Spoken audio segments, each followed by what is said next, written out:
Ken, what's going on? Oh man, Ken Porter. That's Cassius Chaney, the I just undefeated sent. heavyweight. He just saying, "Oh man," because he just finished Okay. picking against you, so he nervous. He don't know if you heard it or not. Nah, I ain't here, dude. It's boxing. I don't trip on that. Yeah, I got to finishing my 6:30 workout just in case I see Cassius somewhere.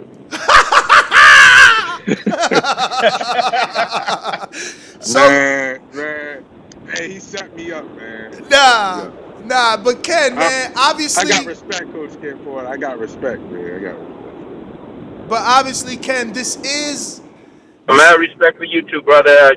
Like I said, I don't trip on that kind of stuff. So yeah, Ken, I just want to say, obviously, this is the theme, though. I mean, everywhere that you Google search, they're picking against Shawn.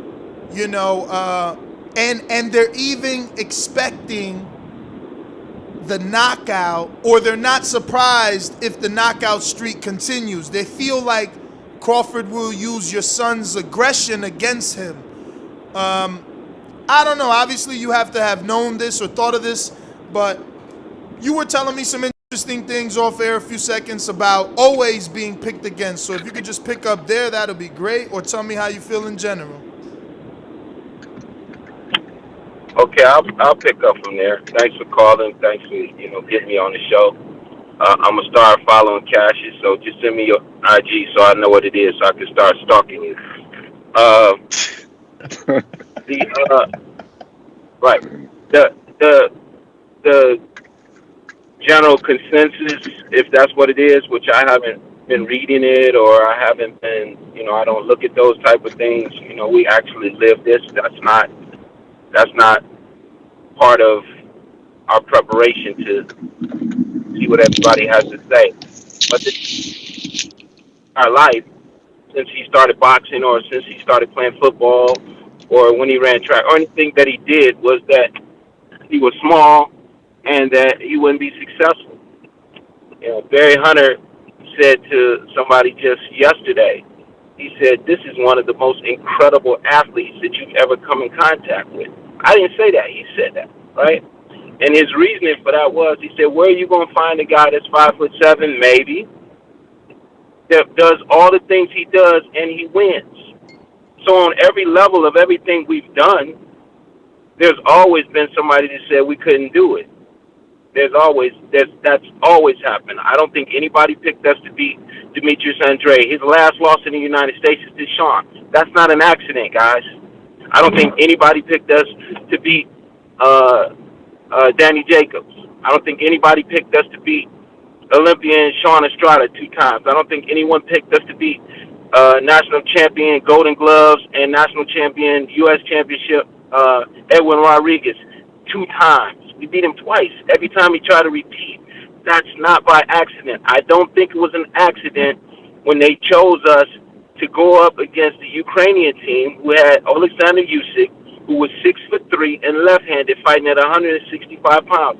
We didn't beat him by accident. It doesn't happen that way, right? And confirmation to that is this, again, as we got into the pro game and doing all the things we're doing, nobody ever expected us to do any of the things we're doing. And I'm happy to say he's been very successful. He's been very successful inside the ring, outside the ring, and it's worked out great for us. I don't think anybody picked us to beat Danny. I don't think anybody picked us to beat Keith. I don't think anybody picked us to beat Errol. And all of those guys was in the fight of their life. No less than Max Kellerman said to Shawn, "In my eyes, Shawn Porter, you could easily be undefeated." Any one of those fights could have went our way. Boxing is just someone's opinion. And at the end of the fight, someone gives their opinion. It's not done mathematically. There's not a score that goes up on a board that you guys can see that they kicked the field goal or they shot a three-pointer. It's done by someone's opinion. So the same thing happens when the betting lines come out or the consensus of people on the Instagram or whatever it might be. It's just their opinion. At the end of the day, it's up to us to change their opinion. So Ken, the experts seem to think that in order for Shawn to win, he has to make it a rough and tough fight.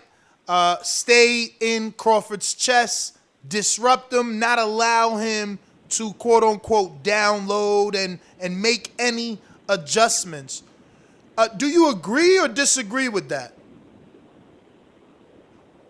I think that could be again, this is generally speaking, everybody probably looks at, oh, the little guy got to do this and he got to get the shorter guy. And that's true. But, I mean, again, if you go back and look at the punch stats, just about everyone we box, we either out jab or we're right there with them in jabs. Everybody. So we have a jab. So we have the ability to use a jab. Errol Spence got hit with a lot of jabs. Keith Thurman got hit with jabs. Just about everyone we fought, go look at the punch stats, has been hit right there. We right there with them or we beat them in jabs. So he has a jab and we can use a jab from the outside. The difference between us and most guys that you're expecting to have to come in there and, get in someone's chest and stay in someone's chest is Shawn has the quickness to get outside of the range of a punch. He has the quickness to get back inside of the range of a punch. He has the quickness to get around you. So it's not as easy as it sounds for somebody to just say, oh, he got to go in there and stick his head in his chest and just put his head down and bang all night long. It's not that easy, and it's not going to be that easy for Crawford. And obviously, I'm one of those guys that wants Shawn to be Shawn 3 minutes of all 12 rounds. If it lasts that long, I don't know that that's physically possible. But do you believe he's got to be, the aggressor and outwork Crawford every round? I believe he's got to be aggressive. Again, without divulging too much information on a strategy or what he can do and what he should do or that type of thing, you'd have to be in there with him to understand how fast or how quick or how strong or how much power he has. When I hear or see things like, he don't got no punching power, he don't do this or he don't do that, get in there and take those punches. I seen Keith Thurman actually physically turn his back and run away from Shawn. Get in there and take those punches. I seen him stop Errol Spence in his tracks quite a few times. Get in there and take those punches. What was this, the kid, Benavidez. So I got mad respect for it, known him since he's a teenager. His brother, his dad, loved the family, know them personally, But what is all this craziness about him beating Shawn up in a sparring session? They sparred in 2010 for a couple rounds when the kid might have been like 18 years old. Do you actually believe that a guy such as Shawn, who's been the distance with the guys he's been with and fought them toe-to-toe, is getting beat up in the gym with 16-ounce gloves on? That doesn't happen. That does not happen. You're not able, you don't have the ability to go with Errol Spence punch for punch and then go to a gym and let just anyone beat up on you like that. It don't happen. And you guys know his trainer, so I would never let that shit happen. Just ain't happen. And it was 2010, and that's how Terence chooses to gauge the guy he fought who just came off getting shot, right? Had one leg. How he gauges the guy he fought against us, a sparring session that happened in 2010. Last time I checked, Terence has never been in a gym with us, ever. We've never been in a professional boxing gym together. I've been to his gym back home when they were in amateurs. But, these type of things that the internet picks up and runs with, is just sometimes it just, there's no substance or foundation to that. I do want to get your take on Tank. I feel like the way he spoke about the sparring, he ask Shawn Porter. He know, I got the soundbite and I'll play it. I don't know if you've heard it. I do want to know. Not necessary. Listen. Nope. Not necessary. Trust and believe Shawn Porter does not get beat up in sparring sessions, okay? Those type of things don't happen. And just to make that clear and no misunderstanding here, me and Tank on a great level. We got a great relationship. I'm doing things with him every day. I don't mess that up with you guys. Mm-hmm. Okay? So know, they work together. It helped both of them. That's that. If I could find somebody to beat Shawn up in sparring sessions, that would only make Shawn better, but that's not what's happening. So no, we don't have any issues like that. Tank's a great fighter. I've seen some great things out of him this week. I was just in sparring sessions with him again yesterday. I'm working with him closely. I don't get to, there's no back and forth with me and the media about him. We're doing the things we're doing. We're helping him to be successful as well. So, no, they had good work. It was good work. It was never out of control. Nobody got hurt. Nobody got beat up. There's nothing to, talk about anything, nothing like that happened at all. Now, some of the work he had yesterday with some of my other guys, that's some ooh and ah stuff. They did that yesterday, but, that's stuff that stays in the gym. Now, in terms of that work with Tank, how do you think that translates into the fight? Like, what did you see in Tank that would help in a Terence Crawford fight? Or how does he emulate a Terence Crawford? Or was it just he was the most elite sparring partner, and I don't want to call him that in a bad way, but, who was available to Shawn? He's a world champion, so we had the opportunity. I had the opportunity to work with him, and we had the opportunity to let him get in the ring with Shawn as well. Come on now, you guys know Shawn is a much bigger guy than him. Think about that, all right? Shawn also worked with Andre Darrell, who was 200 pounds. That was great work.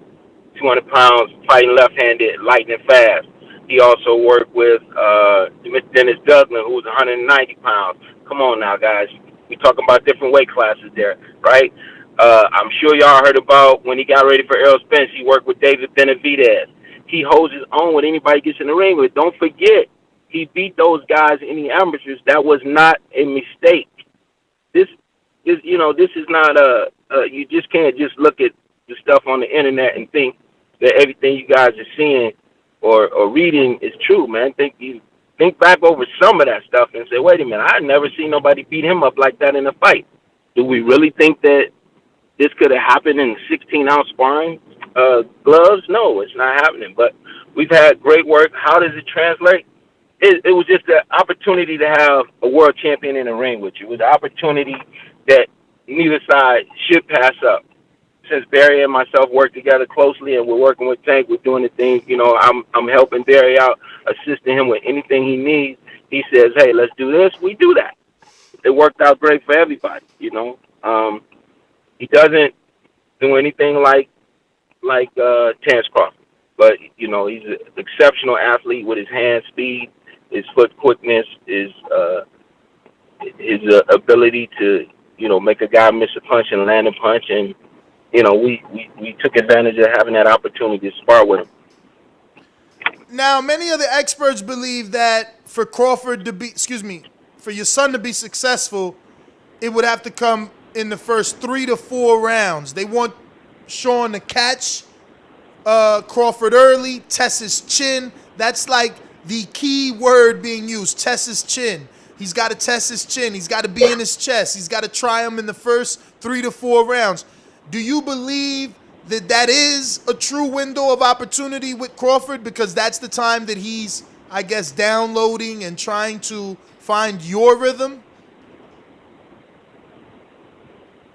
On the outside looking in, it might be, but that wasn't something that I went into or we went into this training camp or fight week thinking we got to jump on him early and do these different things.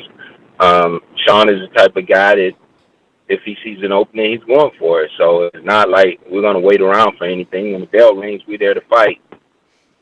He's not going to all of a sudden get here and try to be this, super strategic guy that just stands outside and watches Crawford and Crawford watches him, and Crawford is, as you just said, downloading to figure out what he wants to do. No, we're going to go in there and go to work.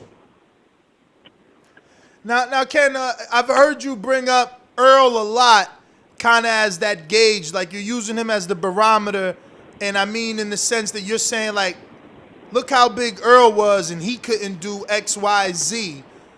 Do you feel that because you've been in there with Errol Spence that Crawford, I mean, is he still not capable of maybe being stronger or more powerful than the Earl? Well, Errol Spence, undefeated fighter. Um, he's got 2 belts. He's a great fighter. I've had opportunities to work with Errol. We've been all over the world together, different countries. I was head coach when I took him to Russia and also Ukraine. I know on fight night that Errol is 175 plus pounds on fight night. That's what he hydrates up to. It is what it is. I didn't say things that Errol couldn't do. I said things that Shawn did and was able to do to be successful in that fight. I don't believe, just as we speak on the names, I don't believe that Terence Crawford's going to come into a fight and all of a sudden he's cranking a left hook that's harder than Danny Garcia's. I just don't believe that. I don't believe he's going to come in the fight and he's going to be quicker and more explosive than Keith Thurman. I don't believe that. I don't believe he's going to come in the fight and he's going to be bigger, stronger, and left-handed than Errol Spence on fight night. So we've had all of those experiences. We take all those experiences to the ring with us, and then we put all that together, and then we go at the guy that we're fighting. Those, as people like to say, the resumes, those things are the confidence boosters, the confidence that was built, the foundation that was built on Shawn's career, going up against these type of competitions in the amateurs, these type of competitions in the international competitions, and these type of competitions in the pros that made him who he is. So as the numbers came out yesterday in the ESPN fighters meeting with the commentators, 12 out of Shawn's last 15 opponents are former world champions. World champions are former world 12 out of 15. So, it speaks for itself right there. We don't have to get into if I think this guy was better than that guy or that guy is better than this guy. But I do look at those things and say, okay, we did this. We're successful. We know what to work on, what wasn't successful, and let's go to work. That's what we do. My last one, I think it's tough. I don't know. It's something that I've been talking about here on the show and struggling with myself because Shawn has been on record, and I'm paraphrasing here, but he says something like, he doesn't want to go down as the guy that couldn't win the big fight. So how do you deal with that, from a mental standpoint? Like, I know you guys have been on many high stages, especially on the amateur career. So do you think it's a loss is a loss on whatever level? Or do you think this can hit Shawn a little harder if he loses? First, I think,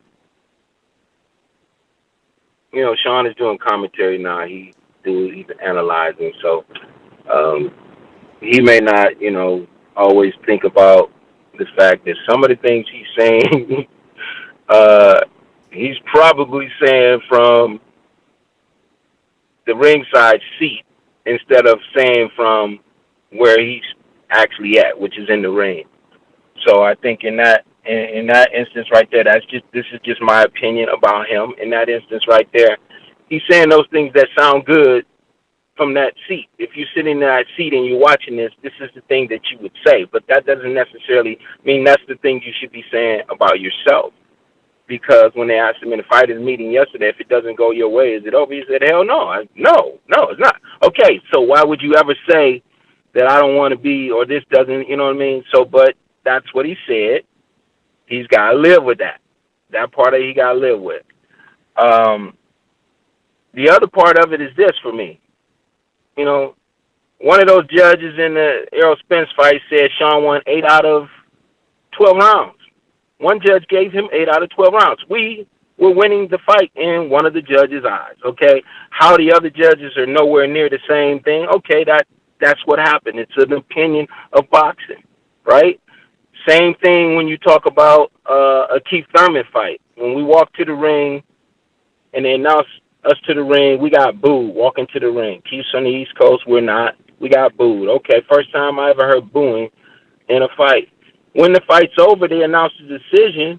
They boo the decision, and then Shawn leaves the ring and they cheer him.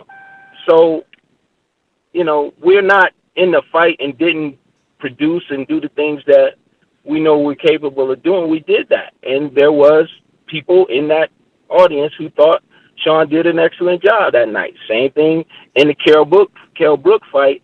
It's a totally double standard right there. There's no way you could tell me. I'll ask you, but you tell me. Do you think Shawn Porter could have went to the UK, held Kell Brook as much as he held Kell Brook, as Kell Brook held us, and not get disqualified? Nah, I doubt. I'm sure some points would have got taken. We got a disqualification. They'd have disqualified us. The UK will not let you come to their country and do something like that and not save their guy. They're going to disqualify you. But it's a double standard over here in the U.S. where we fight Adrian Broner, and Adrian Broner gets points taken away from him for holding, and he held 50% less than Kell Brook. Mm-hmm. And if Shawn had held Kell Brook in that California fight, all Shawn Porter's fans would have booed him. If he had held Kell Brook in the fight, like Kell Brook was holding him, they would have booed us. If Shawn had just said, you know what, you grab me, I'm grabbing you, I'm going to hold you too, we'd have got booed out of the stadium. It's a double standard. It's okay for him to get a decision over us that way, but we could never win a decision that way. So, with that being said, what I'm saying, in all of those fights, just like Max Kellerman said, Shawn Porter, in my eyes, you could easily be undefeated. Well, in all of those fights, Shawn was there to win those fights. Didn't work out for him, you know. He didn't get that decision. Again, it goes back to someone's opinion. If he chooses, which this is what he said, if he chooses to say that my career lies on one fight with this guy, and, you know, if I can't pull this off, this is where I'm at with it or whatever, so on and so forth, then those are the words he's going to have to stand on. But then yesterday in the fighters meeting, when they asked that question, which was asked by Tim Bradley, as soon as Tim Bradley asked that question, he said, hey, you know, if you don't get this, what's next? Is it over for you? And he said, no, it's definitely not over. He said, I'm not thinking about anything but Saturday night, but it's not over. So, you know, people going to give their opinions on this fight. They're going to give their opinions on where Shawn should be. Terence Crawford's pound for pound conversation, pound for pound, one of the best fighters in the world. With that being the case, I believe Errol Spence is as well. So Shawn has been in there with those type of guys, holds his own against those type of guys, has been successful. If he didn't get the decision and didn't go his way, you know, that doesn't, in my eyes, that doesn't make him somebody that just wasn't good. It's just in this era against these guys, you know, this is what happened. He chose to fight everybody. If he had chose to sit back, or if I had chose to sit back and pass up all of these big fights, we're not having this conversation this morning.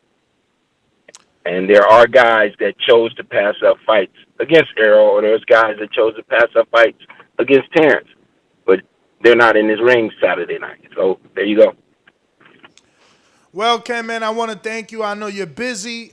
We wishing you the best. We'll be tuned in and locked in for Saturday, and look forward to having you back on, and send Shawn our love, obviously. Thank you for having me, man. I appreciate you guys. And tell Cassius Chaney to shout out his IG. I'm going to need to look for that. Yeah, he's training with one of your guys, with Stephen Edwards now. Okay.